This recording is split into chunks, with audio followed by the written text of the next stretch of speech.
ఈరోజు మరి భారతదేశంలో మరి అత్యంత విదేశీ మారక ద్రవ్యాన్ని అందించేటువంటి దానిలో ఆక్వా రంగం ప్రధానమైనటువంటి విషయం మనందరికీ కూడా తెలుసు. మరి అటువంటి ఆక్వా రంగం భారతదేశంలో ఫస్ట్ ప్లేస్ లో ఆంధ్రప్రదేశ్ ఉత్పత్తుల్లోనూ ఎగుమతుల్లోనూ కూడా ఉన్నటువంటి విషయం మనందరికీ కూడా తెలుసు. మరి అటువంటి ఆక్వా రంగం ఈరోజు కరోనా ప్రభావంతో మరి విలవిల్లాడిపోతున్నటువంటి పరిస్థితి. క్షేత్రస్థాయిలో చూస్తూ ఉంటే మేత దొరకక, పట్టుబడులు లేక, సరుకు కొనే నాదుడు లేక ఆక్వా రైతు విలవిల్లాడిపోతున్నటువంటి పరిస్థితి ఈరోజు క్షేత్రస్థాయిలో మేము అందరం కూడా చూస్తూ ఉన్నాం.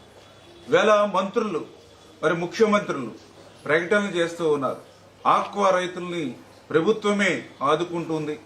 ఆక్వా రైతులకి సంబంధించి కౌంటుల వారీగా కూడా ధరల పట్టికను కూడా మొన్న మంత్రి గారు స్వయంగా చదివి వినిపించారు. కానీ వాస్తవంగా చూస్తే ఏదైతే యొక్క మంత్రుల యొక్క రేట్లు ప్రకటన ఏదైతే ఉందో అది ప్రకటనకు మాత్రమే పరిమితమైంది తప్ప క్రింది స్థాయిలో ఎక్కడా కూడా అమలు జరగనటువంటి పరిస్థితి ఈరోజు ప్రతి గ్రామంలోనూ కూడా మనం చూస్తూ ఉన్నాం. చూసాం 100 కౌంటు మరి 190 రూపాయలు 200 రూపాయలు ప్రభుత్వం ప్రకటిస్తే 60 రూపాయలు 80 రూపాయలు కూడా కొనే నాదుడు లేనటువంటి పరిస్థితి మరి నిన్న గ్రామాల్లో కనిపించినటువంటి పరిస్థితి. పట్టుబడిని పట్టినటువంటి రైతులు నిన్న గ్రామాల్లో తిరిగితే మరి ఎక్కడ కూడా ప్రాసెసింగ్ యూనిట్లకి వెళ్ళేటువంటి పరిస్థితి లేక గుట్టగా మరి పట్టినటువంటి రొయ్యలకి ఐస్ ఇన్ టైంకి అందక ప్రాసెసింగ్ చేయక ఈరోజు ఈ యొక్క రెడ్ కలర్ లో మారిపోయి ఇది కనీసం ప్రాసెసింగ్ కూడా వెళ్ళనటువంటి పరిస్థితి. ఈ ప్రాసెసింగ్ ప్లాంట్ చూస్తే కోట్ల రూపాయల సబ్సిడీ వస్తుంది ప్రభుత్వం ద్వారా. కోట్ల రూపాయలు ప్రభుత్వ సబ్సిడీ పొందుతున్నారు కానీ అవసరం వచ్చినప్పుడు మాత్రం రైతులకు ఉపయోగపడినటువంటి పరిస్థితి ఈ ప్లాంట్లలో మనం చూస్తున్నటువంటి స్థితి.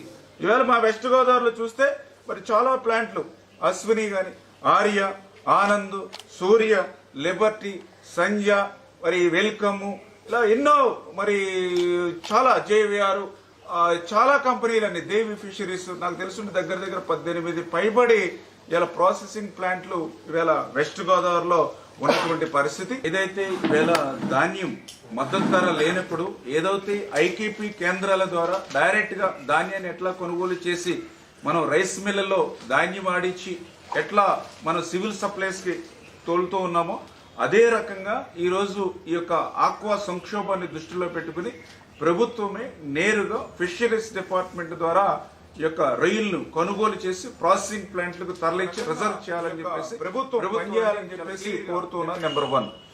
రెండవది ఏదైతే ఈవేళ ఫీడ్ ప్లాంట్లు కూడా మూతపడినటువంటి పరిస్థితి ఉంది. అటువంటి ఫీడ్ ప్లాంట్లను కూడా ఇమ్మీడియట్లీ తెరిపించి ఆ యొక్క ఫీడ్ను కూడా డిస్ట్రిక్ట్ లెవెల్లో ట్రాన్స్పోర్ట్ చేసుకునేటువంటి విధంగా ఆ లారీలకు కానీ అదేవిధంగా ట్రాన్స్పోర్ట్ సిబ్బందికి కానీ తగు జాగ్రత్తలు ఇచ్చి డీలర్స్ కి పంపించేటువంటి ఏర్పాటు కూడా యుద్ధ ప్రాతిపదికన చేయవలసినటువంటి అవసరం ఉందని చెప్పి తెలియజేస్తున్నా. రెండవది.